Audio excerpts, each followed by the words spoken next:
Hello, this is Ewan here. Just going to talk to you quickly today about the Flying Wings Falcon FPV Wing, which is a small 1 meter wingspan flying wing, designed by flyingwings.co.uk. Comes basically as a kit version, so it's really just the foam and some other bits, and it's $34.95. So what do you actually get for that? So it's, as I said, it's a 1 meter or 40-inch wingspan wing. It's just a two-piece wing, so fairly simple, made out of EPP foam. So this is just what comes in the box. So it's a two-piece wing, as I say. Comes in two pieces. This is recommend that you laminate at least part of the wing. So I added this in at checkout. So £1.75 for some heat-backed laminate for 2 meters, which is easily enough to cover this wing. Another bag just with some extra stuff in, which we'll talk about in a moment. Fairly detailed set of instructions come with the wing, just step by step through the build, and also some instructions for laminating the wing as well, and also a carbon fibre spar to stiffen the wing up. The instructions, as I say, are pretty good.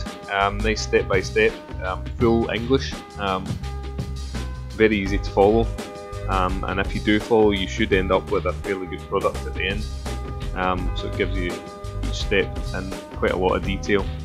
Also provides a centre of gravity location. I'll talk more about that later, as I don't think it's correct, as is the case with a lot of these things. So at checkout you can choose between a Mobius or Gopro mount. This is the Gopro plywood mount, so it's pretty thick, solid plywood that this is made out of, and fits either the Hero2 or I'm told the Hero3 as well.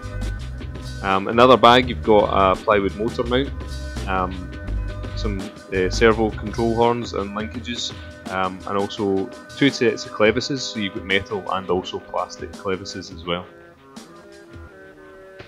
The rest of the bag, you've also got a thin plywood plate, very thin, for just on the bottom, just acts as a skid plate just to give you extra protection for your landings. Some extra bits of foam just for practicing laminating on, or for using as a cover to cover over anything. And also some foam blocks which form part of the camera mount and also the motor mount as well. So the two wings, as I say, I think they are hot wire cut, very well cut, very clean cuts, and the elevons are already attached for you, so you don't need to worry about cutting the hinges on the elevons, and also the channel for the spar is pre-cut. As I say, the hinges are already glued for you. It looks like some hot glue I think they've used, but these are pretty strong, so you shouldn't have any worries with these. I decided to laminate over the elevons as well to give some extra strength, but I think you'll be fine without that even. There's some pre-cut or pre-drawn servo locations for you to cut out.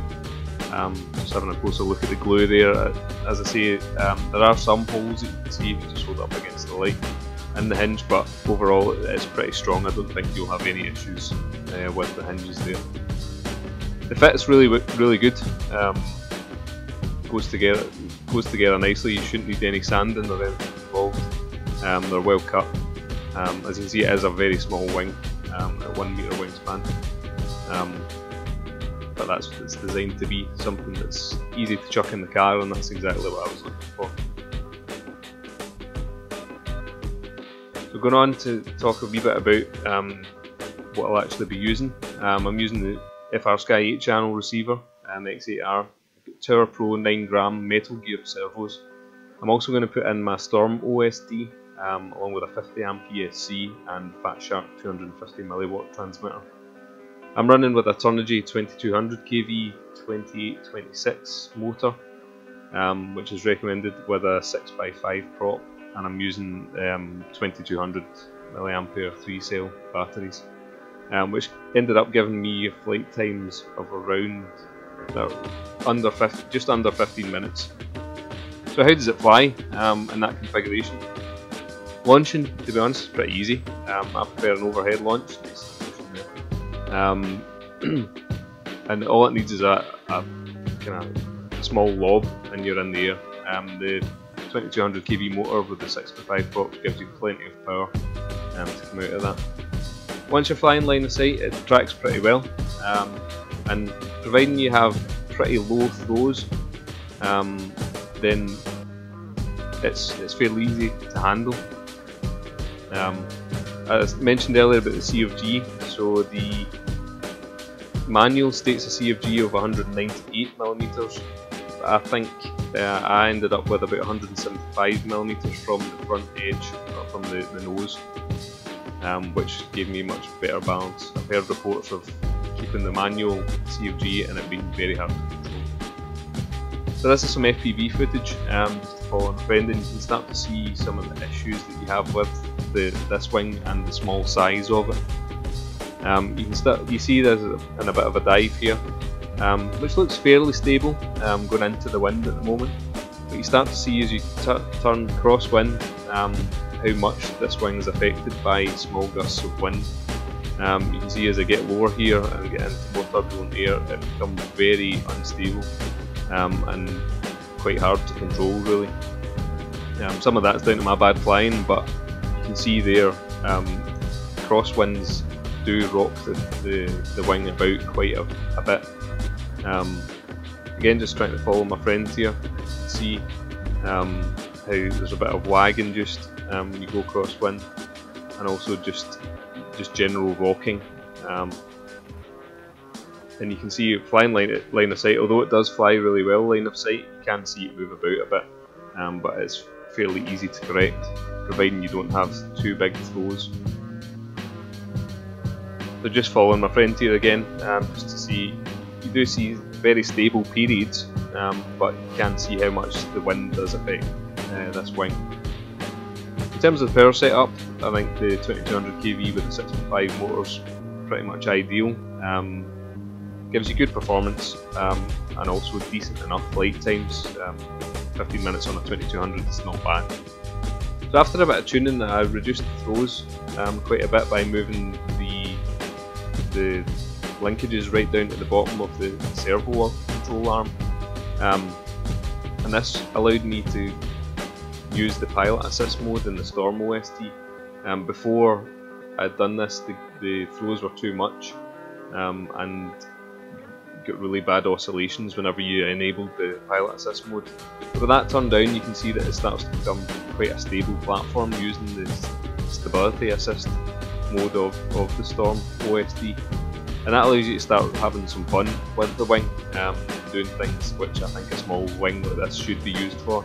So going through small gaps, flying fairly low and fast, sometimes pushing your piloting ability a bit too far, like there. I was fairly lucky to hit that branch and get away with it. But with kind of stability assist mode, they're still not perfect. There's still a bit of oscillation going on, and that's with the gain set on the Storm to right down to 20% still. You can still see there's a bit of oscillation there, but overall it's much more enjoyable to fly if you have a stability assisted mode. And you don't need an OSD for that. You can get the small stability modules like the orange RX2 one, which will do the same job. So overall, I think this is a good little wing. It's great for chucking in the car and being able to throw quickly and get flying. What I would say though is it's not for beginners. If you're looking for your first FPV model, I would not go for this for inexperienced pilots. It does require good reflexes when you're flying in any kind of wind if you don't have a stabilised mode.